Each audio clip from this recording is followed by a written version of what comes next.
Life in the West, the Missionaries.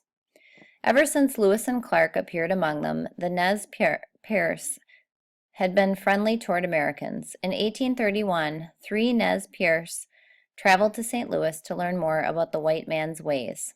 There, the Nez Perce asked if someone would come west to teach their people the secrets of the Black Book, or Bible. Several missionaries answered that call. The best known were Marcus and Narcissa Whitman and Henry and Eliza Spalding. In 1836, the two couples traveled west from St. Louis along the Oregon Trail.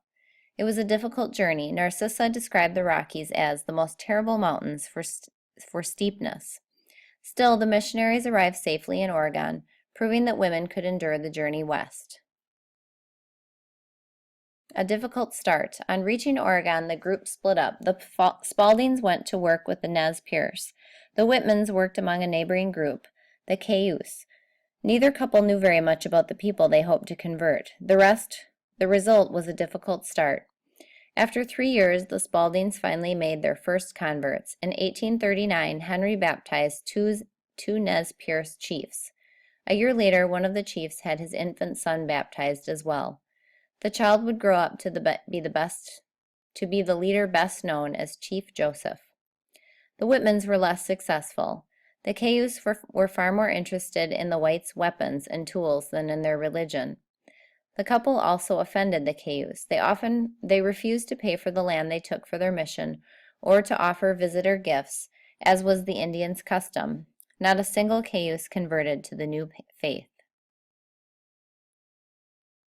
A Pioneer's Paradise. Marcus Whitman was far more successful at converting Americans over to the belief that Oregon was a pioneer's paradise.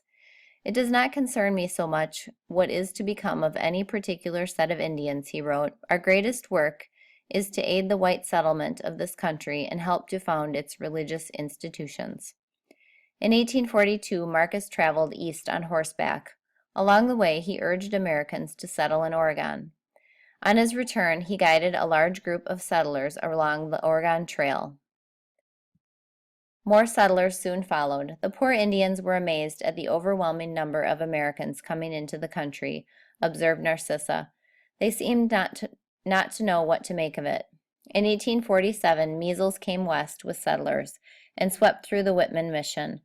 Marcus treated the sick as best he could. The Cayuse noticed that whites usually recovered while their own people were dying. Rumors spread that Whitman was giving deadly pills to Indians. Cayuse Indians attacked the mission, killing both Marcus and Narcissa. The missionaries' legacy. Like the Spanish priests in California, American preachers in Oregon hoped their legacy would be large numbers of Christian Indians. In fact, relatively few Indians became Christians. Many, however, died of the diseases that came west with the missionaries. The missionaries' true legacy was to open the West to settlement. In California, Oregon, and other territories, settlers followed in the footsteps of the missionaries.